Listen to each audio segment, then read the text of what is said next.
Si tu as cliqué sur cette vidéo, c'est que tu es comme moi il y a quelques années, tu voudrais lancer un side business en Afrique, notamment un projet agricole. Eh bien, tiens-toi prêt, dans cette vidéo, je vais te partager 5 clés qui vont t'aider vraiment à structurer ton projet agricole en side business si tu viens de la diaspora.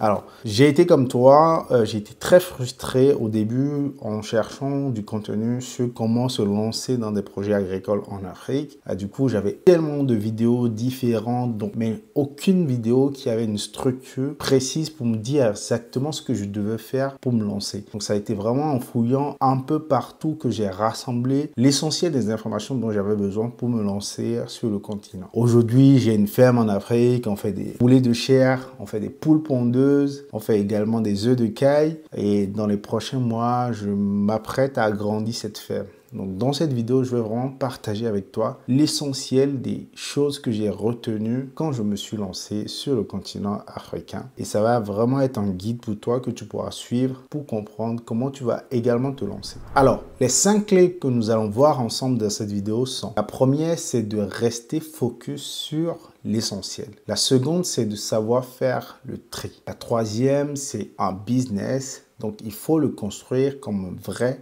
business. La quatrième, c'est valider son marché. Et la cinquième, c'est de commencer avec un prototype. Alors, sans plus tarder, nous allons commencer. Si vous avez envie de créer votre première ferme en Afrique, s'il y a vraiment une chose qu'il faut savoir faire dès le départ, c'est de vraiment rester focus sur l'essentiel. Je sais, quand on veut se lancer sur le continent africain, on a plein d'idées dans la tête. On a envie d'acheter 20 hectares, d'acheter 10 porcs, 20 bœufs, je ne sais pas quoi. On a tellement d'idées. Nos parents nous passent des idées, nos amis nous passent des idées. On regarde une vidéo ce soir, cette vidéo parle de poules pondeuses, on a envie d'aller dans les poules pondeuses. L'autre vidéo nous parle de fait des ovins, on a envie d'aller dans les ovins. L'autre nous parle des cailles, on a envie d'aller dans les cailles. Donc, je suis passé par là. Donc, vraiment, il faut rester focus sur l'essentiel. C'est quoi rester focus sur l'essentiel? C'est de déterminer ce que vous voulez pour vous. Qu'est-ce que vous avez envie de faire pour vous? Qu'est-ce que votre business va générer pour vous? Qu'est-ce que vous voulez que votre business fasse? Qu'est-ce que vous avez envie de générer par mois? Est-ce que c'est un side business qui va devenir un bon projet à long terme ou c'est juste un side business qui va vous dégager 300-400 euros par mois que vous allez mettre de côté pour subvenir à vos besoins au pays, aider vos parents? Est-ce que c'est dans ce cadre-là que vous voulez lancer ce projet agricole? Eh bien, figurez-vous en fait que quand vous êtes au début, il faut supprimer tous les bruits qui sont autour. C'est vraiment contre-intuitif, mais il faut le faire. Supprimer tous les bruits, c'est quoi? C'est se dire que par exemple son projet, moi je veux lancer un projet, c'est pour me générer entre 500 et 1000 euros tous les mois en Afrique. Donc ça fait pratiquement 600 000 francs CFA tous les mois que j'ai envie de générer tous les mois avec mon projet agricole. C'est mon objectif. Et là je veux me recentrer sur cet objectif et je veux partir de ça pour maintenant construire quel projet agricole je peux lancer en Afrique qui va me générer 600 000 francs CFA tous les mois. Et une fois que vous avez trouvé le projet agricole, là maintenant vous allez vous focus là-dessus. Mais il ne sert à rien de commencer à partir dans tous les sens. Si ça se trouve, votre projet, ça va être de l'élevage, donc ça ne sert à rien d'acheter 20 hectares. Si ça se trouve, votre projet, ça va être fait de la pisciculture. Donc, ce qu'il vous faut, c'est vraiment acheter des bacs pour faire de la pisciculture hors sol. Si ça se trouve, ce qu'il vous faut, c'est un endroit où vous allez faire des étangs pour votre pisciculture. Si ça se trouve, votre projet, ça va être du maïs. Donc là, il vous faut plusieurs hectares. Donc, vraiment, reconcentrez-vous sur l'essentiel. Quel est votre objectif de base? C'est très important. Beaucoup de gens ne se rendent pas compte, mais ils partent dans tous les sens sans objectif de base. Vraiment, c'est l'essentiel, c'est le plus important au début. Quel est votre objectif? Dans quel cadre vous voulez lancer un side project en Afrique et pour quel objectif financier précis? Vraiment, notez-le. Ça va être votre feuille de route. Vous notez votre objectif financier précis. D'ailleurs, je serais très curieux de connaître votre objectif financier en Afrique ou même pas financier. Si vous avez envie d'acheter des hectares, qu'est-ce que vous voulez faire, vous, dans votre projet agricole? Est-ce que vous avez envie de lancer des poules pondeuses, les ovins, les caprins? Qu'est-ce que vous voulez faire? De la pisciculture? Dites-moi dans les commentaires ce que vous avez envie de faire. Je serais très curieux de voir à peu près les projets des gens qui me suivent. Qu'est-ce que vous avez envie de lancer en Afrique comme side business? La deuxième clé que vous devez savoir, c'est de faire le tri. Ça, c'est très contre-intuitif. Faire le tri, c'est quoi? C'est de sélectionner un seul business pour démarrer, un seul projet agricole. Je sais que c'est sexy de dire que j'ai une grande ferme, on fait des patates douces, on fait du piment, on fait des œufs, on fait des cailles, on fait des poules pondeuses. Je sais que c'est excessif de dire tout ça, mais il faudra faire un tri et sélectionner un seul projet sur lequel se lancer au début. Vous n'avez aucunement idée à quel point chaque projet est hyper coûteux dans l'agriculture et l'élevage. C'est tellement coûteux d'aller sur un projet, de le maîtriser, d'aller à plusieurs échelles avec le seul projet. Vous n'avez aucune idée à quel point c'est pénible, difficile, douloureux de maîtriser un seul projet. C'est tellement complexe, je ne vous conseille absolument pas d'aller sur plusieurs projets à la fois. Je vois les gens, ils ont envie de créer, j'ai envie de créer une ferme intégrée, je veux tout faire à l'intérieur. Mollo, un seul projet, vous le rendez fiable d'abord. Donc faites vraiment le tri. Dans tout ce que vous avez là, vous allez faire le tri de tout ce que vous avez comme information et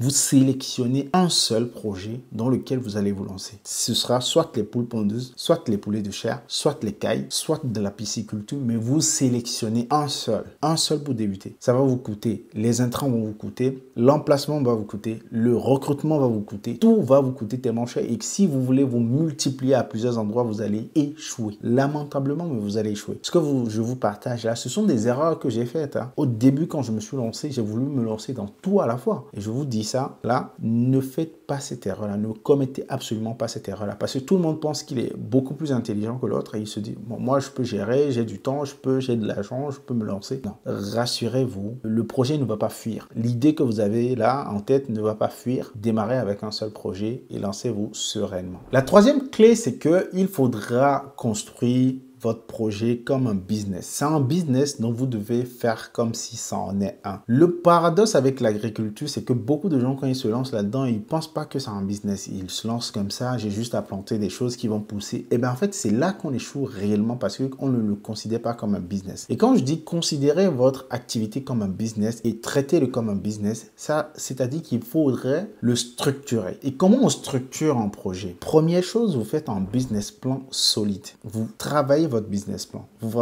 passez vraiment du temps à travailler votre business. Deuxième chose, vous travaillez votre business model. Comment vous allez gagner de l'argent avec votre activité agricole? Comment vous allez gagner de l'argent? Comment l'argent va rentrer et générer des bénéfices et faire du profit? Troisième chose, vous faites un BFR, un besoin en fonds de roulement. Qu'est-ce que vous avez besoin de mettre de côté? Combien vous avez besoin de mettre de côté en termes de ressources et d'argent pour pouvoir faire fonctionner votre projet agricole sur plusieurs mois? Idéalement entre 6 et 1 an. Donc, c'est important d'avoir ces trois éléments-là pour structurer votre projet au début. Donc, vous devez vraiment vous comporter comme si vous avez un business, un gros business, parce que ça en est un. Ce n'est pas parce que c'est un side business que ce n'est pas un business. Ça reste un business, mais à côté de ce que vous faites et vous devez le structurer. Et si vous vous dites que ça va devenir votre main project, votre projet principal plus tard, vous avez intérêt à bien le structurer dès le départ. Et quand vous allez le structurer dès le départ, vous allez bien avoir des systèmes qui vont contrôler votre business dès le départ. Vous allez vous rendre compte que très vite, il va commencer à se piloter tout seul parce que vous avez mis en place un certain nombre de systèmes. Vous avez mis en place un certain nombre de garanties à l'intérieur du projet dans lequel vous voulez vous lancer. Vous allez voir que ce n'est plus flou. Vous avez vraiment une clairvoyance dans votre projet et c'est très important de faire cela. La quatrième clé, c'est de valider votre marché. Pourquoi? Vous devez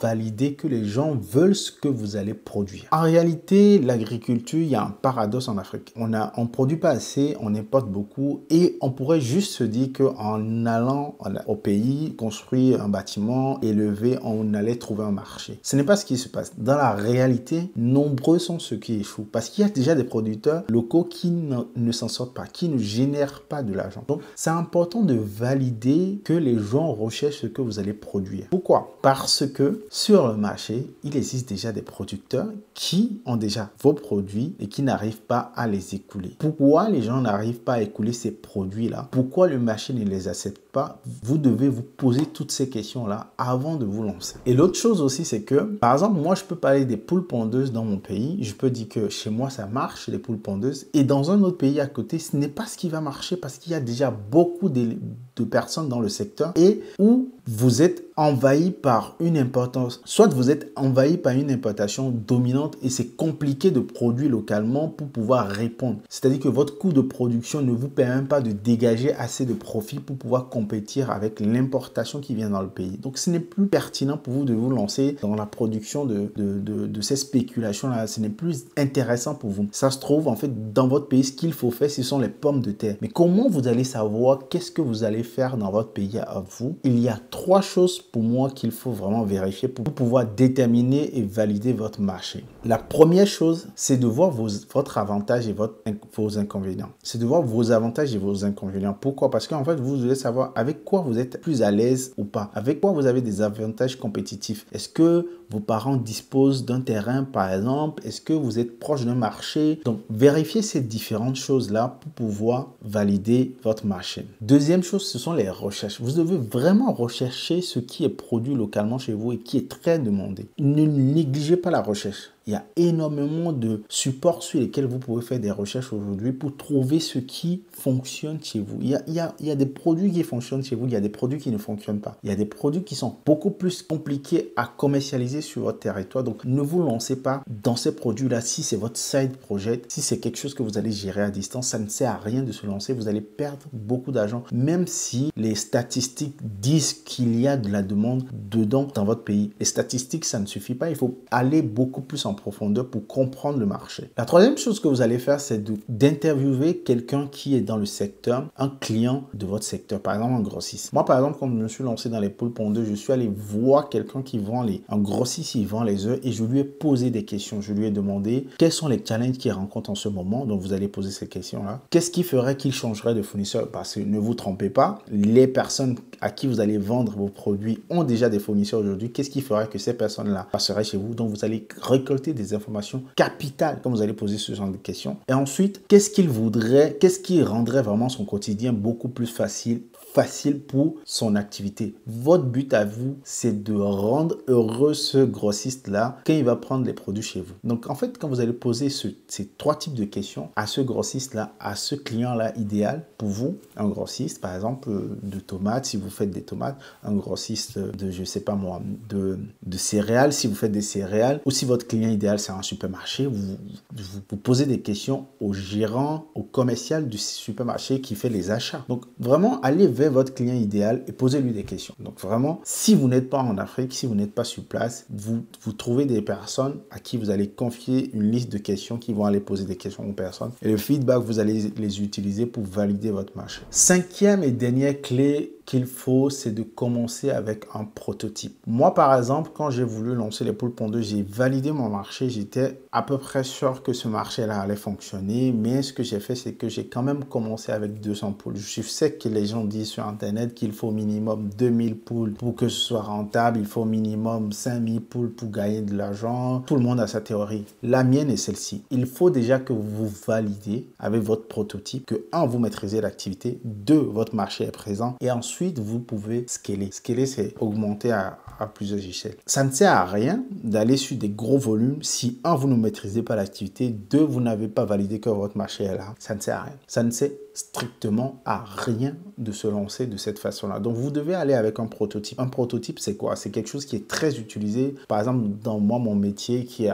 le métier d'ingénieur logiciel dans le développement, c'est des MVP. C'est Minimum Viable Product. Vous faites vraiment la forme viable, la plus petite possible de votre projet pour que ça se lance, pour que ce soit vraiment... C'est quelque chose qui doit être viable. Pour moi, c'était par exemple lancer 200 poules pondeuses qui allaient pondre. On allait trouver un marché. On savait qu'on allait pouvoir les écouler. Si on ne les écoulait pas, c'est que 200 poules pondeuses. C'est pas grave, je vais perdre un peu d'argent, mais c'est va. Mais très vite, quand le marché va répondre, très vite, je vais pouvoir aller à plus et augmenter au fur et à mesure. 200 poules pondeuses aussi, pourquoi? Parce que je vais pouvoir maîtriser l'activité, comprendre les rouages de l'activité et mes pertes sont vraiment les moindres possibles. L'essentiel, c'est de se lancer vite. J'ai pris un petit bâtiment, on s'est lancé et on est parti. Donc, c'est ça. Et le prototype, ne vous dites pas que si je lance mon prototype, ça va être bizarre. C'est vraiment la première version de votre ferme. C'est vraiment la première version de votre ferme, ce n'est pas la version finale. Une ferme, ça grandit de jour en jour, d'année en année. J'ai tonton, en fait, la première fois que je suis allé dans sa ferme, il n'avait que des bananiers. Et aujourd'hui, je crois que ça fait déjà 7 ans qu'il a sa ferme. Et il a construit quelque chose d'incroyable. Il n'avait que 3 hectares au départ. Aujourd'hui, il a 25 hectares. Et il a acheté vraiment aux alentours de lui. Il a plein de projets sur sa ferme. Il a des bœufs, il a des caprins, il a des poules pondeuses. Il a un restaurant à l'intérieur de sa ferme. Il fait de l'igname, il fait de la papaye solo. Mais c'est vraiment avec le temps qu'il a construit tout cela. Ce n'est pas au début. Au début, quand je suis allé, il avait que, je crois, du manioc et des bananes plantains. C'était tout ce qu'il avait sur sa ferme. C'était pas grand-chose. Aujourd'hui, il a des constructions sur sa ferme. Il est en train de réfléchir à créer une académie sur la ferme. Donc vraiment, partez du principe que votre prototype, ça va être juste la première version qui va tester le marché. C'est pas vraiment le truc final, c'est le début. C'est le début pour vite tester le marché et très vite avoir du feedback et savoir quoi faire. Voilà les amis, nous arrivons à la fin de cette vidéo. Si vous avez bien aimé cette vidéo, vous me dites dans les commentaires. Et si vous souhaitez lancer un projet agricole comme side business en Afrique, j'ai créé un programme complet qui vous prend par la main et qui vous explique étape par étape comment vous pouvez également lancer votre side business, votre projet agricole en Afrique. Comment vous allez échapper à tous les pièges dans lesquels moi je suis tombé déjà et beaucoup de personnes tombent dans ces pièges-là. C'est vraiment inévitable. Mais moi, dans ce programme-là, je vous accompagne et vous allez voir toutes les choses qu'il faut pour se lancer sereinement. Vous allez pouvoir structurer et lancer votre activité en Afrique. C'est un programme qui est fait sur mesure pour les débutants et même les non-débutants qui galèrent sur le projet, le side business, qui ne trouvent pas de retour sur investissement sur l'argent qu'ils ont déjà perdu en Afrique, parce qu'il y en a beaucoup qui sont dans ce cas-là. C'est également pour vous. C'est un programme vraiment sur mesure que vous allez suivre étape par étape et je ne vous lâche pas dans la nature. Je vous laisse cliquer sur le premier lien en dessous de cette vidéo pour découvrir le programme en entier. Vous allez pouvoir savoir quoi faire et commencer à générer vos premiers euros à côté de votre boulot aujourd'hui en Afrique avec un side business qui tourne pratiquement seul. C'est dans la barre de description, c'est le premier lien, vous cliquez et on se retrouve de l'autre côté. Je vous dis donc à la prochaine vidéo. Ciao, ciao.